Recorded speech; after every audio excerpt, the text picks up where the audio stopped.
Selamat pagi dan selamat hari Sabat kepada semua kita yang menonton. Di Sabat ini adalah Sabat yang pertama dalam kuartal keempat tahun 2022. Di tajuk untuk pelajaran sekolah Sabat pada kali ini adalah pemberontakan dalam alam semesta yang sempurna. Di sebelum kita teruskan, mari kita berdoa.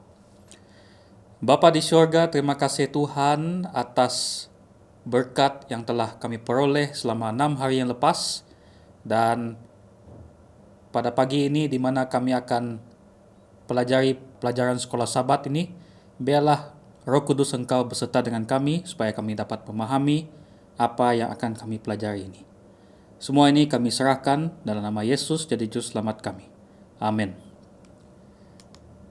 Baik. Dalam Yesaya 14 ayat 12, sini mengatakan, betapa engkau jatuh dari langit, wahai bintang timur, anak fajar. Engkau ditumbangkan ke bumi, wahai penakluk bangsa-bangsa. Jadi, kalau kita lihat dalam pelajaran ini, kita sebenarnya mempelajari pasal seorang malaikat yang pada awalnya sangat megah, cantik, tetapi disebabkan sesuatu yang membuatkannya jatuh dan kemudian diusir daripada kerajaan syurga. Kalau kita lihat, sejarah penuh dengan kebangkitan besar menentang kezaliman penindas. Rakyat memberontak terhadap ketidakadilan. Bayangkan, kerajaan yang sempurna, undang-undang yang sempurna dan adil, serta kebebasan dan kebajikan untuk semua orang. Mengapa ada orang yang ingin memberontak? Jadi di sini, inilah yang berlaku. Dan ini tidak dapat dijelaskan, di mana apabila Lucifer memberontak terhadap Tuhan. Jadi pada Sabat ini, pelajaran kita dibahagi kepada 3 bahagian. Yang pertama adalah alasan untuk setia, di mana kita akan mempelajari pasal ciptaan, 1 penyataan kasih. Dan kemudian kita akan mempelajari kebebasan memilih, asas bagi kasih. Kemudian kita akan pergi ke bahagian kedua, di mana alasan untuk memberontak, di mana tajuk kecil dia adalah ketidaksyukuran yang misteri dan harga keangkuhan.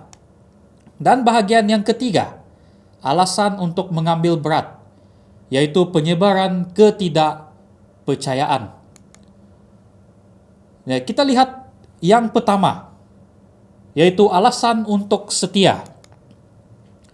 Pelajaran hari Ahad, di mana tajuk kecilnya adalah ciptaan 1 penyataan kasih.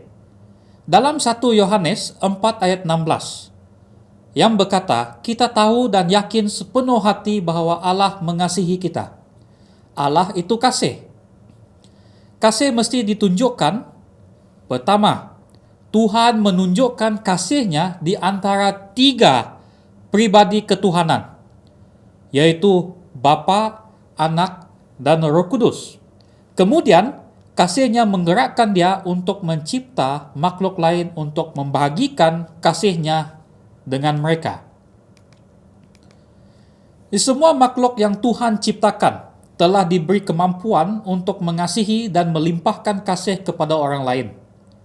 Selain itu, kasih merupakan prinsip di sebalik semua hukum yang telah ditetapkan oleh Tuhan.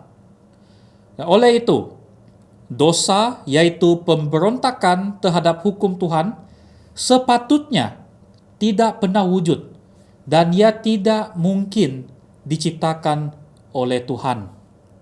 Dalam pelajaran hari Isnin pula, tajuk dia adalah kebebasan memilih, asas bagi kasih. Dalam 1 Yohanes 4 ayat 11 berkata, saudara-saudara yang kekasihi, jikalau Allah sedemikian mengasihi kita, maka haruslah kita juga saling mengasihi. Tuhan menciptakan seluruh alam semesta sebagai persekitaran yang sempurna dan harmoni untuk makhluknya untuk tumbuh dalam kasih dan kebijaksanaan. Sebagai tambahan kepada keupayaan untuk mengasihi, semua makhluk dari malaikat sampailah ke manusia telah diberikan sesuatu yang wujud untuk dikasihi, yaitu kebebasan. Tidak ada yang dipaksa untuk mengasihi. Kebebasan datang dengan risiko. Seseorang mungkin memilih untuk tidak mengasihi. Dan kita tidak dapat memahami mengapa ia berlaku. Tetapi ia tetap berlaku. Beginilah cara dosa muncul di alam semesta. Walaupun dosa bertentangan dengan sifat Tuhan, dia membenarkan kewujudannya dengan harga yang mahal, yaitu dengan nyawa anaknya sendiri. Dalam 1 Yohanes 4 ayat 10 mengatakan, inilah kasih itu.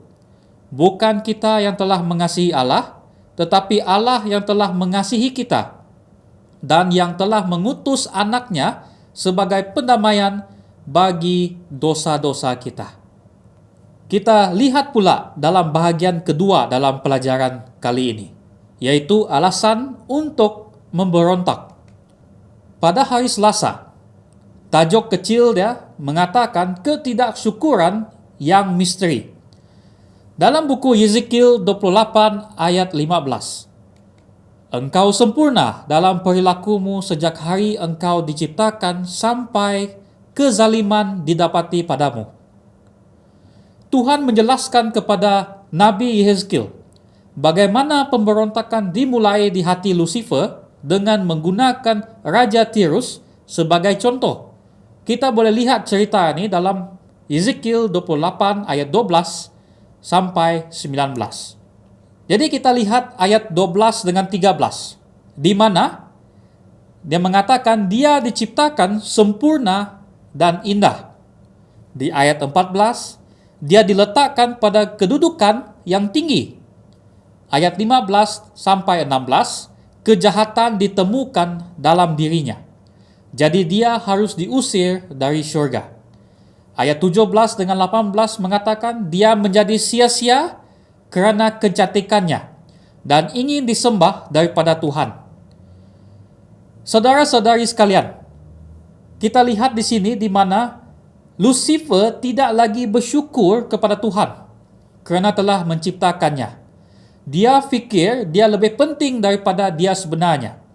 Dia menggunakan kehendak bebasnya untuk memberontak terhadap penciptanya. Kita lihat pula pada hari Rabu, yaitu harga keangkuhan. Dalam Yesaya 14 ayat 14, aku hendak naik mengatasi ketinggian awan-awan. Aku hendak menyamai yang maha tinggi. Dari ayat tersebut, ia memperkenalkan sebab lain mengapa Lucifer memberontak terhadap Tuhan, yaitu dengan kesombongannya. Yesaya menggunakan Raja Babel sebagai contoh. Dan dalam Alkitab mengatakan dua Raja Babel, yaitu Raja Nebukadnezar dan Belshazzar, dihukum kerana kesombongan mereka sendiri. Lucifer memerlukan penyembahannya sendiri untuk memenuhi matlamatnya. Untuk mendapatkan mereka, dia menuduh Tuhan sebagai Lucifer sebenarnya, yaitu mementingkan diri sendiri, sombong, dan pembohong. Ini adalah asal-usul misteri kejahatan di alam semesta. Dan kita lihat dalam bahagian yang ketiga dalam pelajaran kali ini, yaitu alasan untuk mengambil berat. Dalam pelajaran hari Kamis, tajuk kecilnya adalah penyebaran ketidakpercayaan. Wahyu 12 ayat 12 mengatakan, tetapi malanglah penduduk bumi dan laut, iblis telah turun kepadamu dalam keadaan sangat berang, kerana ia tahu masanya sudah singkat. Patutkah kita mengambil berat tentang apa yang berlaku di syurga ribuan tahun dahulu? Sudah tentu. Wahyu menjelaskan bahawa setan, di mana Lucifer memberontak dan dilambangkan dengan seekor naga. Mengheret sepertiga bintang di langit dengan ekornya dan mengumbannya ke bumi. Nah, Wahyu 12 ayat 4. Kontroversi di syurga merebak ke seluruh bumi. Setan berulang kali menyerang umat Tuhan, yaitu dilambangkan oleh wanita dalam Wahyu 12 ayat 1 untuk mengelakkan kedatangan malaikat Michael, yaitu Yesus, ke bumi dalam Wahyu 12 ayat 2 dan ayat 4. Yesus mendapat kemenangan. Setan telah dikalahkan oleh kematian dan kebangkitannya dalam Wahyu 12 ayat 5, ayat 7 sampai 11. Walau bagaimanapun, peperangan masih belum selesai. Dalam Wahyu 12 ayat 12 hingga 13 dan 17. Ellen G. White juga mengatakan dalam buku The Desire of Ages, muka surat 22, sejak awal Tuhan dan Kristus tahu tentang kemurtadan setan dan kejatuhan manusia melalui kuasa menipu dari orang-orang murtad. Tuhan tidak menetapkan bahwa dosa harus ada, tetapi Dia melihat sebelumnya keberadaannya dan membuat ketentuan untuk menghadapi keadaan darurat yang mengerikan itu. Begitu besar kasih-Nya bagi dunia sehingga Dia berjanji untuk memberikan anaknya yang tunggal supaya setiap orang yang percaya kepadanya tidak binasa melainkan beroleh hidup yang kekal.